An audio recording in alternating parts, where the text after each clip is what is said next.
বিশ্ব রাজনীতির অলিন্দে এক অদৃশ্য যুদ্ধ চলছে, যার মূলে রয়েছে ক্ষমতা আর সম্পদের নিয়ন্ত্রণ। মার্কিন প্রেসিডেন্ট ডোনাল্ড ট্রাম্প যদিও চীনের সাথে সরাসরি সংঘাতে জড়ানোর সাহস দেখাচ্ছেন না, তবে বাস্তবতা হলো ওয়াশিংটনের প্রকৃত যুদ্ধটি এখন বেইজিংয়ের বিরুদ্ধেই।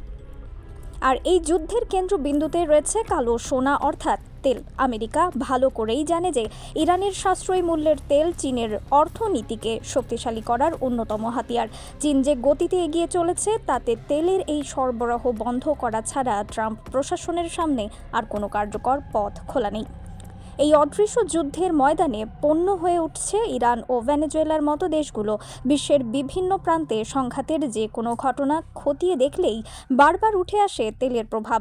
সমালোচকরা অভিযোগ তুলেছেন, কেবলমাত্র তেলের নিয়ন্ত্রণ নিতেই ভেনেজুয়েলার প্রেসিডেন্ট নিকোলাস মাদুরোকে টার্গেট করেছে মার্কিন যুক্তরাষ্ট্র। আর একই কারণে বছরের পর বছর ধরে পশ্চিমা বিশ্বের সাথে ইরানের সম্মুখ সমর অব্যাহত রয়েছে।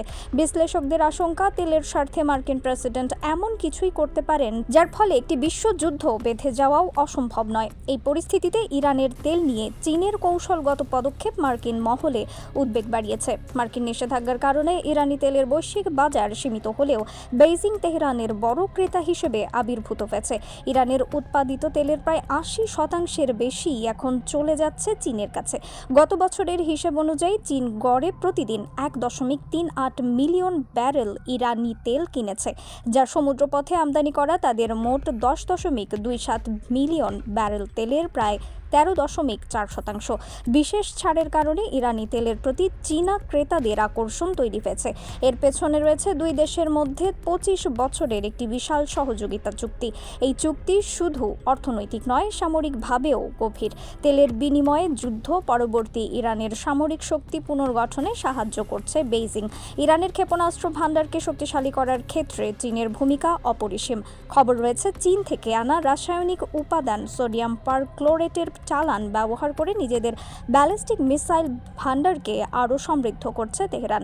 ইরান ও যুক্তরাষ্ট্রের মধ্যে যুদ্ধের দামামা বেজে ওঠার প্রেক্ষাপটে বিশ্ববাজারে আবারও ঊর্ধ্বমুখী হয়েছে তেলের দাম। ব্রেন্ট ক্রুড এবং ওয়েস্ট টেক্সাস ইন্টারমিডিয়েট এর মতো তেলের দাম এক সপ্তাহেরও বেশি সময়ের মধ্যে সর্বোচ্চ পর্যায়ে পৌঁছেছে।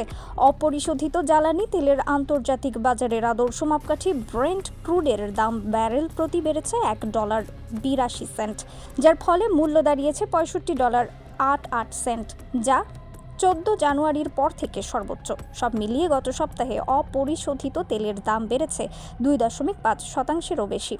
এরই মধ্যে যুক্তরাষ্ট্র ইরানি তেল পরিবহনে জড়িত ৯টি জাহাজ এবং সংশ্লিষ্ট ৮টি প্রতিষ্ঠানের ওপর নতুন নিষেধাজ্ঞা আরোপ করেছে। ওপেকের তথ্য অনুযায়ী ইরান প্রতিদিন প্রায় ৩২ লাখ ব্যারেল তেল উৎপাদন করে, যা তাদেরকে সৌদি আরব, ইরাক ও সংযুক্ত আরব আমিরাতের পর ওপেকভুক্ত চতুর্থ বৃহত্তম উৎপাদক হিসেবে স্থান দিয়েছে।